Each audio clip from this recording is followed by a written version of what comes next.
coronavirus y el embarazo es un tema que estamos muy en expectativa de lo que puede suceder. Y ya tenemos al aire a nuestra invitada el día de hoy, la ginecóloga Doris Maldonado. Qué importante saber esto. Buenos días, doctora. Un privilegio saludarle.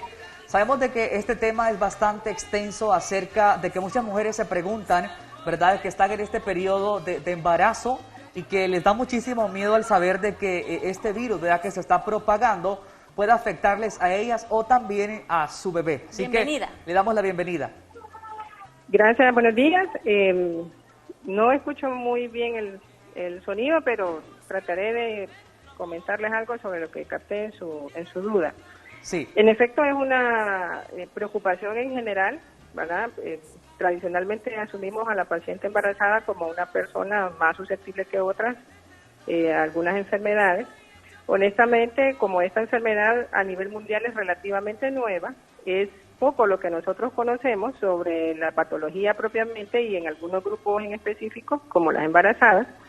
Y todo lo que yo les voy a comentar hoy, en verdad que está basado en los reportes de casos que ha hecho China, que es quien ha tenido pues una casuística con más publicación hasta el momento, para este grupo de pacientes. La cantidad de pacientes embarazadas que se han diagnosticado con el virus para China, que es la población que les repito, tiene publicado un artículo en febrero de este año, es una casuística en verdad poca, de manera que solo incluyeron 9 pacientes, que fueron las pacientes que ellos tuvieron como embarazadas positivas por coronavirus. En base a 9 pacientes no se pueden sacar conclusiones que uno pueda asumir como verdad, ¿verdad? En cuanto a la población en general, porque 9 pacientes para toda la población es muy poca la muestra. Exacto. Sin embargo, lo que conocemos del comportamiento en la embarazada es en base a esas 9 pacientes. Estas 9 pacientes fueron pacientes que fueron evaluadas en un hospital universitario en China en enero y el comportamiento de la enfermedad no varió, en verdad, por el hecho de estar embarazadas. Influyó más el hecho de que la paciente tuviera una comorbilidad al embarazo. ¿A qué nos referimos nosotros como comorbilidad? Lo mismo que se incluye para cualquier persona no embarazada. Comorbilidad es que una persona sea hipertensa, que sea diabética, que tenga una enfermedad cardíaca o pulmonar preexistente, que tenga una condición que le genera inmunosupresión o disminución de su estado de defensa. ¿Y quiénes son estas pacientes con inmunosupresión como grupo en general? Las pacientes que tienen VIH positivo, las pacientes que tienen uso prolongado de algunos esteroides. En el estudio vieron que el uso de prednisona a dosis de 20 miligramos diarios por más de 2 semanas le confería un estado de inmunosupresión a la paciente que sí la volvía un poco más susceptible a complicaciones asociadas al coronavirus por estar embarazada. Doctora, entonces, ¿no hay probabilidades de que una mujer embarazada, contagiada, pueda contagiar al bebé dentro del vientre? Ok, eso se llama transmisión vertical. Sí. En verdad que los estudios en esas pacientes, para saber si había contagio o no intraútero, fueron en base a estudios de líquido amniótico, de sangre del cordón umbilical, una vez que nacía el bebé, y en verdad que no encontraron positivo el virus en ninguno de estos líquidos. Inclusive se hizo hisopado faríngeo al recién nacido y se hizo también muestreo en la leche materna al momento que el niño iba a hacer su primera succión y tampoco en la leche encontraron positivo el virus. De manera que encontrando negativo el virus en todos estos líquidos, pues no se pudo demostrar que hubiera transmisión intrauterina para el bebé. Hay un caso reportado, que de hecho llama la atención en el estudio, hay un caso reportado de un recién nacido que se diagnosticó como positivo en los primeros 3 días, pero en ese recién nacido hay un dato bien importante, y es que la muestra del hisopado faríngeo del recién nacido se tomó hasta las 30 horas de nacido el niño. Claro. Y su madre era coronavirus positivo, ¿verdad? Entonces, ya el niño había estado en contacto con su madre. Ya fue transmisión directa con ella. Entonces, Sí. ese bebé no se ha clasificado como, francamente, una contaminación intraútero. Uno, porque el muestreo del hisopado nasofaríngeo se le hizo hasta 30 horas después de nacer. Y lo otro, que en ese bebé no se había tomado muestra de líquido amniótico que dijera si estaba positivo o si era negativo. Entonces, no se puede concluir que con ese caso sea real sí, claro, que sí se pueda contaminar. Y fíjese que eso que le estoy diciendo es en base a la estadística china. Y hay estudios también, de hecho hay protocolos ya hechos por Barcelona, que también tiene una casuística alta. El Instituto de Medicina Materno-Fetal de Barcelona, de hecho, la semana pasada publicó su protocolo de manejo de embarazadas con coronavirus, y ellos dentro de su población tampoco han demostrado la presencia del virus en estas secreciones que les comento. Qué excelente. Y también tienen un caso como sospechoso de recién nacido, que también ellos consideran que fue transmitido por su madre ya nacido, por un mal manejo de las secreciones de la madre en el momento que daba lactancia. Importantísimo. Doctora, ya sabiendo este dato tan importante, y las mujeres también que están en este lapso de tiempo de su embarazo y todo, ¿cuál es el cuidado que debe de tener una mujer embarazada, verdad? ¿Y qué indicaciones que tiene que seguir? ¿Son las mismas que se nos han dado a nosotros o hay algo más para ellas? Fíjese que como población embarazada, las medidas de seguridad no cambian, sí, ¿verdad? Porque la vía de contagio sigue siendo el acceso del virus a nuestra mucosa oral, mucosa del ojo, inclusive hay contagio por contaminación con heces fecales de un paciente que tenga coronavirus. Hasta el momento no se ha estudiado si hay presencia del virus en secreciones vaginales, pero entonces si asumimos que la entrada del virus va a ser la misma, independientemente de su condición de estado de embarazo o no, las medidas de precaución son las mismas. El uso de la mascarilla si sale a tiempo de exposición a más personas, proteger su vista, ¿verdad? Porque entra también por el ojo el virus, el lavado permanente de manos, todo lo que se ha insistido en que sea para la población en general. Insistimos mucho nosotros en que pues se tenga el menor contacto posible con gente de fuera de su casa, claro, precisamente para que tengamos un menor riesgo de contagio. Pero por estar embarazada propiamente, los protocolos que le estoy hablando, el protocolo de medicina materno-fetal de Barcelona, Chile tiene publicación reciente también como casuística, y las medidas de precaución son las mismas para la población en general. Ay, doctora, la verdad es que qué interesante, porque como mamás hay muchas mamitas, pues muchas mamis que están embarazadas, que querían saber esto, que estaban como preocupadas. Usted sabe, como mujer, ¿verdad? Como mujeres nos preocupamos, y mucho más en este tiempo de embarazo, así que le queremos agradecer a usted inmensamente el hecho de que haya estado con nosotros. Exacto. Doctora, una pregunta más para usted, ¿verdad? Sí. Hay mujeres que, bueno, algunas personas nos escribieron y que nos preguntaban acerca de que si una mujer está en control de su embarazo, ¿verdad? Y por miedo a ir al hospital, por miedo a ir al centro de salud, ¿verdad? Tiene que seguir haciéndose este control, claro, no parar. Sí, recuerde que los casos de embarazadas están clasificados como embarazos de alto riesgo y como embarazos de bajo riesgo. Los controles de alto riesgo tienen una secuencia establecida según la patología que lo convierte en alto riesgo, y la verdad que no debería cambiar la frecuencia de la evaluación. Para este momento, pues todos estamos viendo una crisis en general, tanto a nivel público como a nivel privado. Prácticamente las consultas externas, que es para consultas no de emergencia, ¿verdad?, están prácticamente cerradas, y estamos prácticamente clasificando el caso que amerita que nosotros vayamos a evaluar en este momento.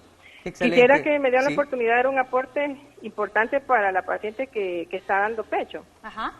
Porque también hay temor, ¿verdad?, en cuanto a lo de si conviene o no conviene dar lactancia al bebé que acaba de nacer. Esa es otra pregunta frecuente. Exacto. Entonces, como en los estudios que se han hecho no se ha encontrado la presencia del virus en la leche materna, no se contraindica la lactancia materna propiamente como leche, pensando que la leche le pueda transmitir al bebé. En lo que se insiste es en que la paciente que tenga diagnóstico de coronavirus, o sea, sospechosa siquiera de un cuadro respiratorio, use mascarilla al momento que va a lactar a su bebé, para que no vaya a tirarle gotas de saliva al bebé que lo vaya a contaminar en el contacto que implica el hecho de estar dando pecho. ¿Me explico? Sí, claro. Se recomienda el lavado de la zona de la mama, que la paciente se lave sus manos con agua y jabón y el uso del alcohol gel antes del evento de la lactancia. De hecho, fíjese que en la publicación de la República de China no dice que contraindiquen la lactancia, pero sí consideran una medida buena para prevenir el contagio de la madre al bebé durante el acto de lactar.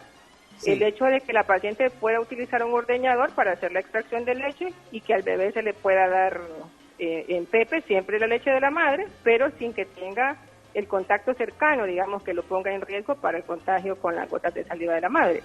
Es una opción. Sin embargo, como evento, la lactancia materna no está contraindicada en la paciente ni sospechosa ni positiva, siempre y cuando se tomen las medidas de precaución de contagio de la madre al bebé. Importantísimo, importantísimo. Gracias, doctora, porque fíjese que bueno que nos aclara estas dudas, ¿verdad? Porque hay muchas madres de familia, claro, ¿verdad?, que están en este tiempo de embarazo y se hacen muchas preguntas acerca de este virus del COVID-19 que se les va a afectar en su embarazo. Incluso, fíjese que se estaba comentando de que algunas mujeres estaban pidiendo de que mejor se les hiciera como cesárea, ¿verdad?, para que supuestamente como para evitar malentendidos o mala información, ¿verdad?, filtrada, daba a conocer de que mejor se hicieran una cesárea para no poder infectar a sus pequeños. Bueno, ahí le voy a comentar algo también, porque también sobre la vía de nacimiento sí, hay algunos datos que se han dado a conocer. En cuanto a si la madre le puede pasar el virus intraútero al bebé o no, no está demostrado porque los líquidos que les menciono han estado negativos. La única implicación o la única complicación, digamos, que sí se ha visto aumentada en la paciente que es portadora de coronavirus, es que tiene un riesgo más alto de hacer una amenaza de parto pretérmino y ruptura prematura de membranas. Sí. Algo que generalmente se da en la mayoría de las neumonías víricas como tal. De hecho, intencionalmente se trata de que el nacimiento de los bebés no ocurra en el lapso en el que la madre está con el cuadro agudo de coronavirus, porque claro, eso puede aumentar también el riesgo de que el bebé lo contraiga. Recuerde que es una enfermedad nueva y no tenemos suficientes datos como para afirmar nosotros cualquiera de estas cosas que le estoy diciendo. Lo que estamos mencionando es en base a la poca casuística que hay. Entonces, idealmente, el bebé debería nacer hasta que la madre tuviera pruebas negativas por coronavirus, ya una vez que la paciente pasó la infección. La vía de parto. Fíjese que es interesante que en las 9 pacientes que involucró el estudio chino, que está publicado, como les digo, en febrero, el 100% de las pacientes fueron cesáreas. No menciona el estudio cuál fue la indicación de la cesárea. Exacto. Pero asumimos, en lo que implica el estudio, que serían pacientes que estaban con un cuadro de neumonía grave, en el que su función respiratoria estaba siendo comprometida y ameritaba que se terminara el embarazo para poder continuar el manejo respiratorio de la paciente, ¿verdad? Porque el embarazo de tercer trimestre sí genera cambios a nivel de toda la función cardiopulmonar de la paciente, que ya tiene un cuadro agudo de neumonía cuando estaba con el cuadro de coronavirus. Eso probablemente fue una causa para que se le hiciera cesárea al 100%. Doctora, entonces, las mujeres y las mamás que están embarazadas pueden estar tranquilas en este momento de que si llevan todo lo que se les indica, sus bebés pueden nacer en completa salud. No le puedo decir yo que sí, porque no tenemos suficiente casuística como para poder afirmar eso. Les repito que lo que nosotros estamos manejando es en base a la poca cantidad de casos reportados, y la cantidad de casos no es significativa para la población mundial como para que nosotros afirmemos eso. ¿Me entiende? Entonces hay que llevar bastantes medidas, entonces, si está embarazada más de lo normal. Absolutamente. Tratamos siempre, de hecho, fíjense que la Sociedad de Medicina Materno-Fetal de Barcelona, en su protocolo que publicó la semana pasada, dice que si la indicación de la inducción de un parto es obstétrica, o sea, asociada al embarazo, que perfectamente se puede ofrecer parto, pero Debe ser un personal que no se mueva, o sea, que no salga y no va a estar circulando para contaminar otra área. Se intenta que el tiempo de exposición de la paciente y del personal sea el menor posible por el riesgo de contagio también del resto del personal. El equipo que se utilice para la atención de ese parto debe ser descartado o esterilizado de una manera formal, ¿verdad?, para evitar el recontagio con otras pacientes. La intención de mantener aislada a la paciente sin contacto con familiares o que la persona que se va a asignar para el cuidado del recién nacido sea una persona que no sea considerada sospechosa y que no haya estado en contacto también con la otra persona infectada. Muchísimas gracias, Excelente. doctora. La verdad es que es muy interesante su aporte. Queremos agradecerle y esperar que cuando todo pase usted pueda visitarnos personalmente aquí en los estudios de Teleprogreso. Ah, claro, si me invitan voy. Un placer, doctora. Muchas gracias a la doctora Noris Maldonado, ¿verdad? Claro. Que nos explica y pues nos saca de muchas dudas que muchas mujeres hoy en día estaban pensando qué hago, qué control es el que debo de llevar, cuáles son las precauciones que debo de tener, ¿verdad? Durante este embarazo, porque cualquier madre se preocupa. Hay ¿verdad? muchas mamás ahorita, Fer, Exacto. hay muchas mujeres que están a punto de tener sus bebés, que ya tienen los 8 o 9 meses, ¿verdad? Y que es la angustia que se le puede presentar a una madre, ¿verdad? ¿Qué voy a hacer ahorita? Pero con ahora lo ya, delicado? ya lo saben con esta explicación, ¿verdad? De la Perfecto. doctora Noris Maldonado. Muchas gracias y también a usted por estar pendiente de este tema tan interesante.